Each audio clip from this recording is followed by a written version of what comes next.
இல்லை நம்ம ஆர்ஜே பாலாஜி ஐயா வந்துட்டு படத்துக்கு சாங் பண்ண கூப்பிட்டார். ஃபஸ்ட்டு டிஸ்கஷன் அப்படி தான் போச்சு. சரி. அப்போ தான் அந்த இதை சொல்கிறப்போ வந்துட்டு இந்த மாதிரி வந்துட்டு இதில் ஒன்று இருக்குது, கேமியா இருக்குது, வந்து பண்ணும் அப்படியே வச்சு ஐயா அண்ணன் இல்லை நல்லாயிருக்கும் நல்லாயிருக்குன்ட்டு. சரி ஓகே பண்ணலான்ட்டு. அதுக்கப்புறம் அந்த சாங்கும் பண்ணி முடிச்சோம். அப்பயும் சொன்னார் பண்ணலான்ட்டு. அதுக்கப்புறமா கரெக்டாக கிட்ட நின்று பண்ணலாம். அப்போ தாடியெல்லாம் வளர்ந்துச்சு. வேற ஒரு படத்துக்கு தாடியெல்லாம் வளர்த்துருந்து முடி லைட்டாக விட்டு அவ்வளோ முடி இருக்காது. நீ பார்த்தாலே தெரியும் அவ்வளோ இருக்கு. ஆமாம். அப்போ நான் ஐயா இது மாதிரி தாடி இருக்குது, பிரச்சனை இல்லையே, தாடி வச்சுக்கணும்.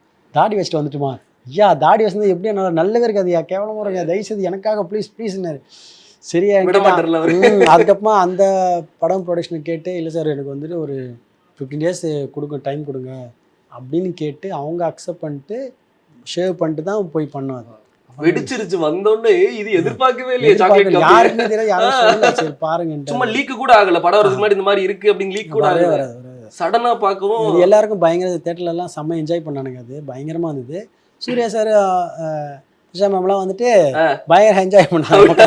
அவங்க உட்காந்து பார்த்துன்னு இருந்தாங்க. அப்படியே வந்துட்டு அவங்ககிட்ட சூர்யா சாரா சொல்ல சாக்லேட் அவரோடய பார்த்து சிரிக்கிறாரு.